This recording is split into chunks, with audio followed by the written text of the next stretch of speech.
շատ կարևոր է որ ամբողջ կյանքի ընթացքում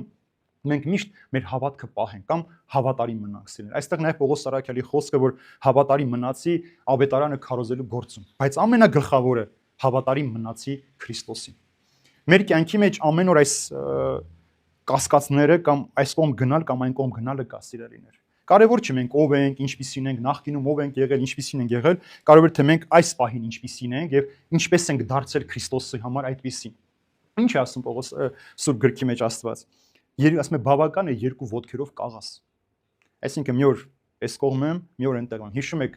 Զանգեզուր ֆիլմը, չէ՞, ասում է այս կողմ գնամ մերոնք են, այն կողմ գնամ մերոնք։ Ասում է լավ, ես քարի տակ նստեմ։ Սա Աստծո համար ընդունելի չէ։ Եվ միշտ չէ որ մեր լռելը նաև Աստծուն պատիվ է բերում։ Սա էլ շատ կարևոր է մենք մենք հասկանանք։ Ուրեմն պետք է որ մենք ամեն բան անենք, որպեսզի ձողը պահենք, նիշը պահենք, որտեղ որ դրած է քո փրկությունը։ Բավական չէ միայն սկզբում հավատքը պահել, ինչպես որ շատ հաճախ մարդիկ երբ որ հատվածում են, ողջևորված կարդում են, պատարակ են գնում, պահքերը պահում են, ծոմ են պահում, որոշակի ժամանակ մի 2 տարի հետո տերմես ինքը սկսեց արդեն ամիսը 1 անգամ գալ եկեղեցի, տարին 1 անգամ սուրբ գիրքը կարդալ, ողորմություն չկա իր կյանքում, որոնց հետ արդեն խռով է։ Դրա համար Պողոս Սարաքյալը ինչ ասում արդեն Կորինթաց նամակի մեջ, քննեք դուք ձեզ, տեսեք արդյոք նույն հավատքի մեջ եք, երբ որ հավատացիք եւ այսօր։ Եվ եթե այս նահանջը լինի մեր կյանքի մեջ, մեր հոգեվոր կյանքում մենք երբեք փրկություն չենք գտնելու։ Ուրեմն հոգեվոր կյանքի մեջ սատանայի ամբողջ նպատակը նաև մեզ այդ թմրության մեջ վայր նահանջ ապահովել մեզ համար։ Դրա համար ես իմ հավատքը պահեցի, հավատարիմ մնացի։ Ինչպիսին ենք մենք այն ժամանակ, ինչպիսին ենք մենք այսօր, սա ամենօրյա մարդու քննության